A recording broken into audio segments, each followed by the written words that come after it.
Itong bed na to, last night na namin magkakasama. Hello friends! Andito tayo ngayon sa kwarto ko. Medyo special, sentimental ang vlog post natin for today, friends. Kasi itong bed na to, last night na namin magkakasama.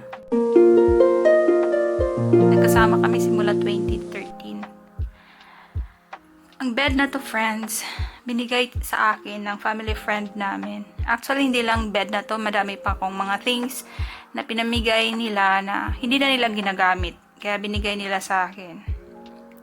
Kasi that time, 2013, wala talaga akong mga gamit pa, friends. As in, yung maletang bit-bit ko lang from the Philippines. Yun lang yung gamit ko. Kaya, malaking help na para sa akin na yung mga hindi nila ginagamit na mga things sa bahay ay magagamit ko, 'di ba? Hindi ko siya kaagad give up. Kasi isa sa mga plan ko talaga nang pumunta ko dito sa Norway ay makapagbakasyon din dito yung lola at saka nanay ko dito sa Norway. Kaya hindi ko siya kaagad give up. Dito ako palagi natutulog, dito sa baba. Tapos pag may relative ako or friend na mag-visit sa taas.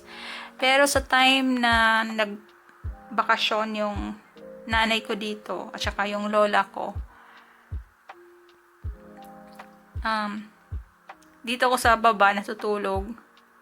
Tapos ito na folding bed na to, binili ko para sa lola ko. Tapos isa namang folding bed pa para sa nanay ko. Kasi by the time na nagbakasyon sila dito, meron ako mga aunties na bumisita din sa amin. So, isang auntie ko dyan nakahiga, tapos isa din dyan nakahiga. Dalawang set ng auntie ko ang nagpunta dito. Kaya okay talaga dyan. Isa dyan, tsaka isa dyan. Tapos meron pa akong isang folding bed. Doon ako sa sala natulog. Malaki naman yung space pa doon. So, yun. In short, 3 yung folding bed ko. Plus itong, double deck. Tapos, bakit ko nag-give up to, friends? Kasi, yung lola ko po ay 90 years old na. So, hindi na siya makapag-travel pabalik dito sa Norway para mag-visit sa akin. Kasi malayo po yung Pilipinas sa punta dito sa Norway, di po ba? As in super long travel talaga. So, ayun. Kung mag-decide naman na bumalik dito, bumisita uli yung nanay ko kasi twice na po siyang nagbumisita sa akin.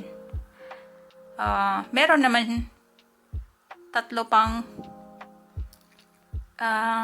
folding beds na pwede niyang tulugan. Yung isang folding bed as in parang permanent bed. Yun talaga yung bed niya na binili ko para sa kanya. Yun. So, i-give up na natin to, friends.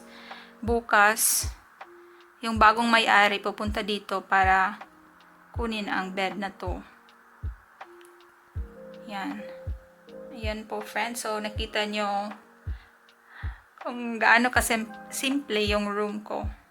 Yan. Meron pang space dito in case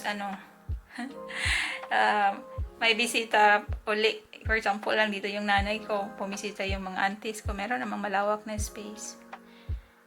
Actually dito yung nanay ko dati nakapwesto. Sa pwesto na to. Tapos space dyan. Ayan, diba? Malaki pa, malawak pa yung space, friends. Pwedeng 2 double deck at saka 2 folding bed ang ipasok dito sa room. Kung sa Pilipinas, ha? Kasi mahilig naman tayo na maliit na space, madaming tao. Pero dito kasi sa Norway, itong room na to, friends, good for 1 person talaga to. Maximum of 2 people. Pero, na, Pilipino tayo. So, pwede matulog, dito, 4 na tao. Ayan, friends. So, bukas, pupunta dito yung kukuha ng bed na to. Bibigay ko pati mga foam. Yan. Tapos dito na ako, magpa-practice na ako matulog dito sa folding bed na to. Kasi friends, hindi naman kaagad ma-deliver yung bagong bed. Kaya habang wala pa yung bagong bed, dito na muna ako sa folding bed na to.